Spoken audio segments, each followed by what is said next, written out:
Momento Anefac. Bem-vindos a mais um episódio do podcast Momento Anefac. Nosso papo agora é sobre atualizações jurídico-tributárias. Meu nome é Emerson Dias, sou vice-presidente de Capital Humano aqui da Associação Nacional dos Executivos de Finanças, Administração e Contabilidade, a Anefac. Antes de apresentar o nosso convidado de hoje, eu queria pedir a você duas coisas. Primeiro, nos acompanhar nas redes sociais, estamos presentes no YouTube, Facebook, Instagram e LinkedIn.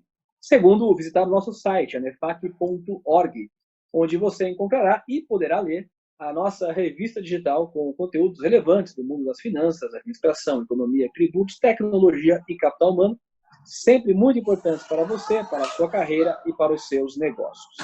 Além de informações sobre nossa agenda de eventos. Confere lá, anefac.org. No podcast de hoje, para discutir essas atualizações jurídico-tributárias, nós temos a presença de Ednilson Apolinário, o nosso head de tributos aqui da Anefac, que já desejo. Seja bem-vindo, meu amigo Ed. O que você nos conta de atualizações jurídico-tributárias? Parece que está saindo bastante coisa aí, dia sim, dia não. Como é que você está acompanhando todas essas notícias? O que você pode nos contar hoje, Ed? Olá, Emerson. Olá a todos os ouvintes. Um prazer estar aqui novamente, compartilhar um pouquinho, junto com todos, esse desafio que estamos enfrentando aí do coronavírus. Sem dúvida, a questão tributária tem sido palco aí de muita discussão, de muitos atos que têm sido praticados, mas ainda continua muito tímida a atuação do governo. Na última semana ocorreram algumas movimentações, mas ainda bem poucas, e agora, nos últimos 2 dias, há uma tendência de que o tema avance um pouco mais, muito mais provocado pelo judiciário e pelas empresas, em alguns casos, até do que a movimentação espontânea dos governos em geral. Na semana passada já tínhamos relatado, e basicamente as ações eram bem tímidas ainda, 3 pontos que estavam sendo colocados à mesa, que era da parte federal do Simples, a prorrogação do pagamento por 3 meses, pouquíssimas reduções de IPI, de itens aí que estão afetando o tratamento, enfim, o combate ao coronavírus diretamente, redução de imposto de importação também, e postergação do FGTS. Basicamente, na semana passada, esses foram os itens que o governo, principalmente o governo federal, havia colocado em pauta no contexto de tratar aí esse momento que estamos vivendo de coronavírus sob a perspectiva tributária. De fato, são ações ainda que não atendem o que as empresas esperam, não atendem a necessidade de fluxo de caixa, principalmente, e precisa de mais. E nesse intuito de precisar de mais, muitas empresas, e aí já há uma evolução no final dessa semana, e isso vem se intensificando agora, muitas empresas vêm buscando, pelo menos, essa postergação de tributos no judiciário, justamente porque essa ação, essa medida que deveria vir dos governos não está vindo. Na esfera estadual, somente um estado de Alagoas também aderiu à prorrogação do Simples, ainda é muito pouco, e mais recentemente, e aí especificamente nesses últimos 2 dias, o estado do Paraná foi o primeiro estado a voluntariamente se manifestar sobre a prorrogação do ICMS, que é um dos impostos mais nocivos aí para o empreendedor. Ele prorrogou por 3 meses, o que já dá um alívio de caixa, pelo menos para as empresas nesse momento, mas isso não vem sendo seguido pelos demais estados e também pelos municípios, no caso do Simples. Então, ou seja, as empresas elas vêm buscando o judiciário e o judiciário vem atendendo essa demanda. Então, já temos ações aí liminares, pelo menos já divulgadas publicamente, são 6 liminares favoráveis às empresas, onde as decisões dos juízes foi no sentido de postergar o pagamento dos tributos federais, em alguns casos até inovando, no caso do Distrito Federal, o juiz até pediu para emendar, não só considerar os tributos federais, mas também os demais tributos das demais esferas, o que aí foi até um incremento bem interessante. O principal ponto que o judiciário vem considerando, por toda essa questão emergencial que estamos passando, ele vem considerando aí essas liminares e a tendência que aumentem, justamente pela imprevisão que estamos tendo geralmente o impacto que vem trazendo nas empresas esse momento de fluxo de caixa. Então, os principais temas e fundamentos que o Judiciário vem considerando é o antigo MP já da própria Fazenda, de 2012, em que já admitia que em estado de calamidade pública deveria ser considerada a postergação do pagamento de tributos por 3 meses. A grande novidade, e aí uma novidade ruim, é que no dia 30 agora, o próprio ministro do Desenvolvimento lançou uma portaria restringindo essa possibilidade, ou seja, não só restringindo, mas criando dificuldade para que ela fosse implementada. Ou seja, na contramão daquilo que deveria ser feito, no sentido de fazer com que a prorrogação acontecesse, o governo federal, de certa forma, vem na contramão tentando criar dificuldade para a aplicação dessa norma, com uma normativa que saiu agora publicada no dia 30 de março, onde coloca uma série de requisitos para que isso seja aplicado. Ou seja, no momento de urgência, no momento de necessidade, ao invés de se facilitar o processo de aplicação, cria-se mais burocracia. Mas, diante disso, o que nos parece é que o Judiciário, de fato, vai fazer o papel e está fazendo o papel daquilo que espontaneamente o governo deveria fazer. Então, essa pressão está sendo feita pelas empresas, o que é uma grande pena, na verdade, porque muitas empresas não têm como bancar o advogado, não têm como bancar o assessor jurídico, diante dessa necessidade de caixa ainda maior e ter essa dificuldade. Pois bem, mas a nova novidade, que inclusive saiu hoje, o próprio partido, aí, o PSL, acabou de ingressar na data de hoje, lá em Brasília, com um mandado de segurança coletivo, e aí esse mandado de segurança coletivo, se acatado, ele vai atender a qualquer empresa do país. Ou seja, nesse mandado de segurança que o PSL está entrando, ele já, por outro lado, extrapola e puxa para a ponta extremamente oposta. Ele já pede uma dilação de prazo de 12 meses, já vai ao extremo. Na verdade, acaba sendo uma tática de se pedir muito para conseguir o básico, que é aquilo que a portaria já determina, que serão 3 meses. Mas, de qualquer forma, fica evidenciado aí que a inércia do governo e dos estados estão fazendo com que, nesse caso, o PSL e certamente as empresas acionem o Judiciário para que tenham minimamente salvaguardado aí o fluxo de caixa de, no mínimo, 3 meses. Não se pede, nesse momento, ausência de pagamento de imposto. Se pede, nesse momento, uma chance de se respirar e postergar o pagamento desses impostos. Então, essa é a novidade atual em relação ao que vem acontecendo.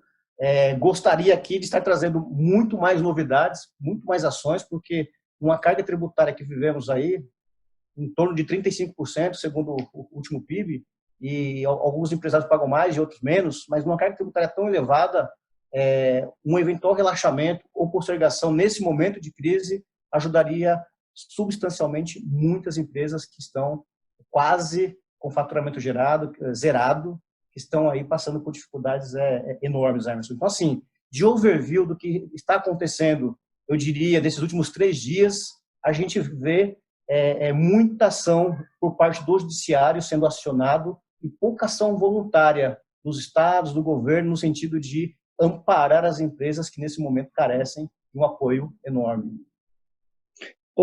Apolinário, você falou aí, gostei da sua definição aí, ainda muito tímido, né, por parte dos governos, tanto federal quanto estaduais, e você colocou, tem um estado que já antecipou, né? Acho que foi Goiás, você falou, não?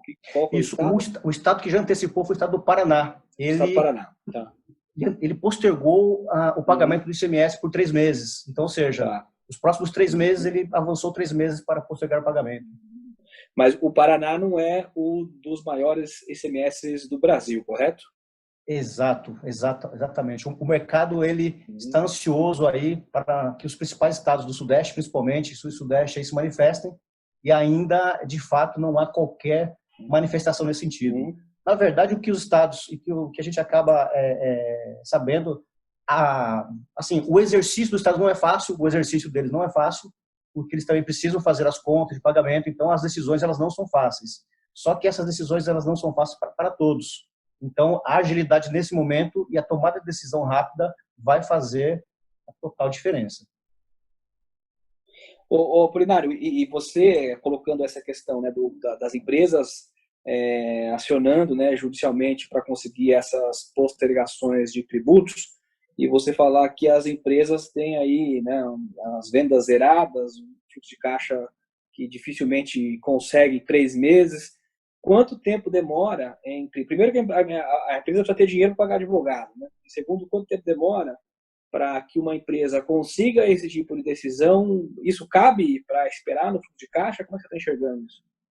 Olha, as decisões das empresas que ingressaram, as primeiras saíram rápidas, algumas, várias já ingressaram também e estão agora aguardando o resultado, porque, de uma certa forma, o judiciário até está avaliando, esperando também um posicionamento do governo para não precisar usar o judiciário para esse fim.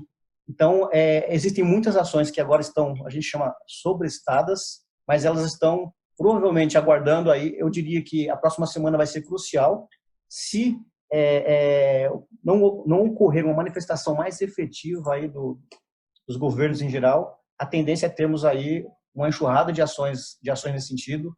E, ao todo, eu tenho conhecimento de 8 ações que já foram públicas. Das 8 ações, 6 foram favoráveis e 2 foram desfavoráveis. Então, por enquanto, majoritariamente tem sido favorável às empresas que ingressam com as ações. Tá e bom. aí, eu acho que vale a pena também, e aí eu queria, tirando esse overview, trazer algumas sugestões, aí, alguns pontos de atenção que eu acho que caberia nesse momento, tanto para o governo, alguns para as empresas também, e até para o judiciário. Acho que valeria a pena compartilhar alguns pontos, porque, assim, em relação ao governo, não tem como ele deixar de atender essa demanda, porque é uma demanda efetiva, uma demanda legítima, uma demanda real de postergação. Quando ele entra nessa briga de postergar essa decisão, ele vai fazer com que o judiciário seja extremamente estrangulado. E o judiciário precisa fazer outras coisas.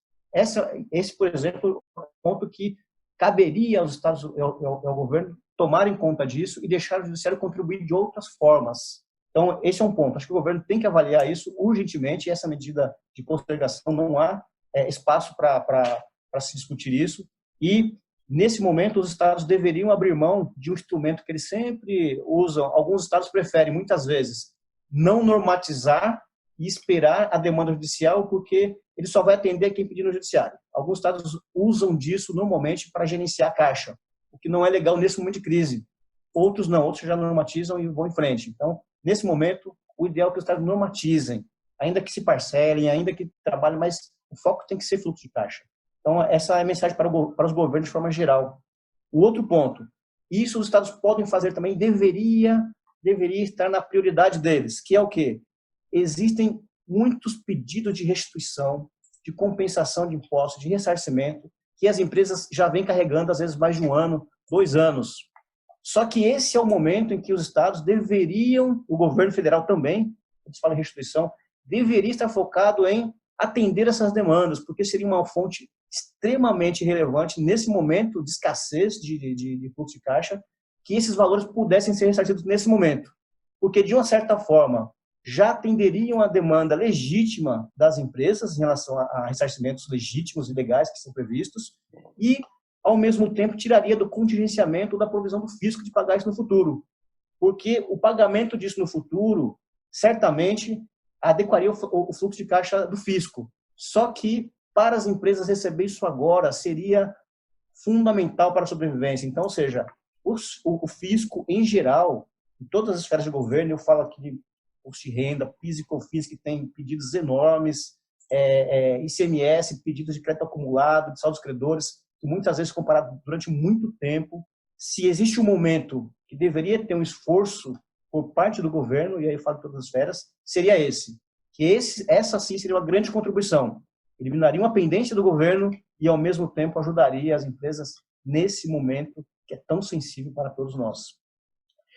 Isso seria para o governo, de forma geral. Para o judiciário, numa linha muito parecida, o judiciário, nesse momento, deveria estar focado naquelas ações, de igual modo, com natureza de devolver dinheiro para as empresas ou para aquelas que estão buscando a angariar do judiciário. Ou seja, estamos falando aí de tributos, estamos falando aí de de precatórios, estamos falando de muitas ações que estão envolvidas, em que há ressarcimento, em que há restituição, e que o judiciário também, da mesma forma que o governo, deveria, nesse momento, dar atenção para essas ações. Por quê? Essas ações também geram caixa para as empresas. E um exemplo que, nesse momento, foi muito triste, foi, por exemplo, uma postergação. Existia uma pauta de uma ação que já está madura, mais do que suficiente, há mais de 20 anos se discute no Judiciário, no STF, que é a exclusão da base do PIS/COFINS, do ICMS da base do PIS/COFINS. Já teve decisão do STF já em 2017, aguarda-se apenas o embargo de declaração, que estava pautado para ser julgado agora em 1º de abril, e mais uma vez foi postergado pelo STF. Ou seja, esse tipo de medida que geraria caixa para as empresas, ao contrário, não deveria ser postergado, deveria ser priorizado pelos tribunais. Por quê? Porque são medidas que, nesse momento crítico, fazem com que as empresas possam fazer caixa. Então, ou seja, o judiciário também tem um papel importante em avaliar essas ações que também possam gerar caixa. Não significa dizer que as ações serão favoráveis para as empresas, longe disso, mas significa dizer que deveriam ser priorizadas as medidas e as ações que possam, de alguma forma, trazer algum caixa. Esse é um outro ponto. Então, ou seja, na esfera judicial, tem plano de ação para fazer, basta boa vontade, basta foco, basta priorização. Os governos também, basta foco, basta priorização. E não estamos falando aqui de dar e conceder nada gratuitamente para as empresas. Estamos aqui simplesmente trabalhando um conceito de priorizar ações sobre a perspectiva jurídica e tributária que possa gerar caixa para as empresas nesse momento. Então, de uma certa forma, ajuda as empresas nesse momento e, ao mesmo tempo, elimina as pendências antigas de governo e de judiciário também, de temas que já deveriam estar resolvidos há algum tempo. Esse é o ponto. Essa é mais uma dica aí. Eu acho que deveríamos, como sociedade, pressionar todos, cada um, a ANEFAC sem dúvida, mas todas as instituições que têm essa visão da necessidade de caixa, deveríamos aí nos unir para pressionar o governo, o judiciário, sobre a perspectiva de geração de caixa em temas tributários, em temas jurídicos aí que permeiam as empresas, que torna-se um gargalo tão grande. Emerson, fugindo um pouquinho agora, e só para fechar esse nosso bate-papo aqui, pelo menos depois que abro para você, eu gostaria de dar um recado para as empresas, por mais que não seja algo especificamente tributário, mas como envolve o contrato e vem presenciado isso em muitas empresas, que tem sido uma preocupação que tem sido colocada, acho que vale a pena compartilhar com os demais empresários também nesse momento, que é uma cláusula que todos os contratos normalmente disciplinam, que é quando ocorre um evento de caso fortuito ou força maior. Sem entrar na consideração do que é caso fortuito e força maior, porque alguns doutrinadores trazem algumas diferenças aí, mas que não cabem aqui fazer a diferenciação. O grande ponto, na verdade, é a informação que é a mais relevante, é quando algo imprevisível acontece que não foi esperado no momento em que se elaborou o contrato. Ou seja, quando algo que não é esperado acontece. Já é fato que a calamidade pública decretada, o que estamos enfrentando no programa de combate ao coronavírus, não há discussão de que isso se enquadra no conceito de imprevisibilidade. O grande ponto aí é que as empresas precisam tomar um cuidado muito grande em relação aos contratos que já existiam antes do início da epidemia e os contratos que são firmados agora, já no momento em que a epidemia já é conhecida. Os contratos que já existiam antes, é importante que as empresas tomem um cuidado de documentarem exatamente as contrapartidas, as obrigações que elas deveriam ter cumprido antes do início desse processo todo e, ao mesmo tempo, os novos contratos que agora são firmados, onde já sabemos aquilo que não é mais imprevisível, já sabemos que é fato, já estamos diante de um cenário em que o programa de reclusão, de limitação de circulação de pessoas, isso já é fato, isso não é nenhuma novidade. A partir de agora, as empresas precisam tomar um pouco de cuidado em deixar claro em seus contratos que essa situação já não é mais desconhecida, é uma situação conhecida. E dentro desse conceito de já ser conhecida, é um cuidado importante para que lá na frente esses contratos eventualmente não venham ser cancelados por alegação de caso fortuito ou força maior, sendo que eles já foram firmados debaixo desse guarda-chuva, debaixo desse conceito.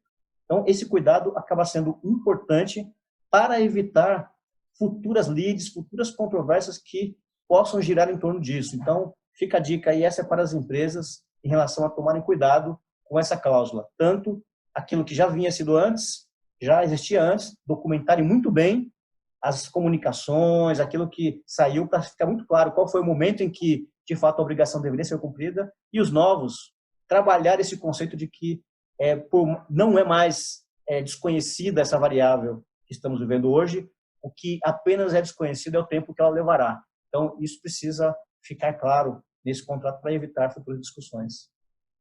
Essa questão que você coloca aí do causa, né, fortuito, né, ou força maior, realmente é uma questão que dificilmente está no radar, né, porque acho que ninguém espera, né, quando você faz um contrato, seja ele um contrato de prestação de serviço ou um caso de você ser o tomador do serviço ou de um fornecimento, qualquer coisa que seja, você não espera que ele vai acontecer, né? Mais ou menos como o seguro, né? Você compra ele, mas não quer que seja preciso usá-lo, né? E de fato, este momento agora, ele faz com que chegou a hora, né? É a hora de olhar essa cláusula, né? Acho que tem muita organização, muita empresa que não se atentou a isso, né? E nós já estamos no momento. Isso me lembra, Ed, uma coisa no seguinte sentido, né? Tem muita coisa que está ao nosso redor, mas não necessariamente está no nosso radar, né? Eu acho que você está trazendo aqui pôr no radar alguma coisa que já estava ao redor, né? Mas por não estar no radar, a gente não estava enxergando. Confere? É exatamente isso, Emerson. E esse ponto ele pode ser mais explorado e futuramente vamos trazer alguns convidados aqui para explorar exatamente esse ponto numa dimensão maior que ele merece. Mas já fica no radar porque isso tem sido objeto de muita consulta e de muita preocupação também, porque os contratos que existiam precisam ser agora rediscutidos. Então, eu dou um exemplo simples. As escolas que prestavam serviço antes presencial, agora precisam mudar para online. E já existem discussões, mas é o mesmo preço, não é o mesmo preço, como era o contrato antes, por que essa mudança? Ou seja, a mudança ela vem ocorrendo por conta de um evento de força maior, ela vem ocorrendo por isso. Como ficam as relações antigas e como ficam as relações novas? E a partir daqui, se eu firmo um novo contrato a partir daqui, como fica? Então, ou seja, mas isso vai permear, na verdade, todas as relações contratuais e cada uma delas vai ser importante revisitar esses contratos e, principalmente, trabalhar uma estratégia daqui para frente com eles, porque trata-se de uma mudança substancial e, se essa mudança não for bem trabalhada, ela pode gerar um prejuízo ainda maior para as empresas. Tá certo. Muito bem, então, Ednilson Apolinário, meu amigo Ed, obrigado pelas suas contribuições. Acho que foram ricas aqui em termos de importância e de conteúdo para quem está escutando este podcast. Este é um tema que a gente vai precisar estar o tempo todo atualizando, porque as medidas devem, né, se alterar, e à medida que um Estado faz uma coisa, o outro tende a fazer outra. O que o judiciário decide pode ser que, né, leve a outras decisões, enfim. Esse é um dos temas que a gente vai ter que estar sempre voltando para ver as atualizações, né? Eu acho que o ponto que eu capto aqui da sua fala é que contra a timidez dos governos, nós precisamos combater com foco, boa vontade e ação prática. É isso, né? Exato, Emerson. Muito bem. Muito bom. E fico à disposição aqui. Espero trazer notícias melhores e mais atualizações positivas aí de medidas que, de fato, não sejam tão tímidas assim e que a gente precisa tanto aí, todos os nossos associados, empresários que nesse momento vivem uma dificuldade enorme aí de caixa. Tá certo. Esse foi Ednilson Apolinário, então trazendo suas atualizações. Ele, como um expert do segmento, sempre vai nos acionar a toda hora que tiver alguma novidade. E já deixo aqui o convite a você que está escutando este podcast, que nos siga, porque certamente a gente vai antecipar muitas das coisas que vão acontecer ainda, que serão muito importantes para todo o empresariado, seja ele grande, pequeno, médio, enfim, tudo que tiver aí alguma relação jurídico-tributária, nós aqui da ANEFAC estaremos alertas e trazendo para você informações de qualidade. Bom, além deste podcast, a ANEFAC disponibiliza para você textos e vídeos sempre com informações relevantes.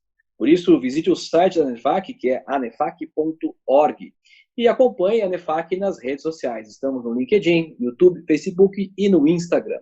Eu sou Emerson Dias, vice-presidente de Capital Humano, e este foi mais um episódio do podcast Momento ANEFAC. Não se esqueça, compartilhe esse podcast com seus familiares, amigos e todos os seus colegas de trabalho. Até o próximo episódio.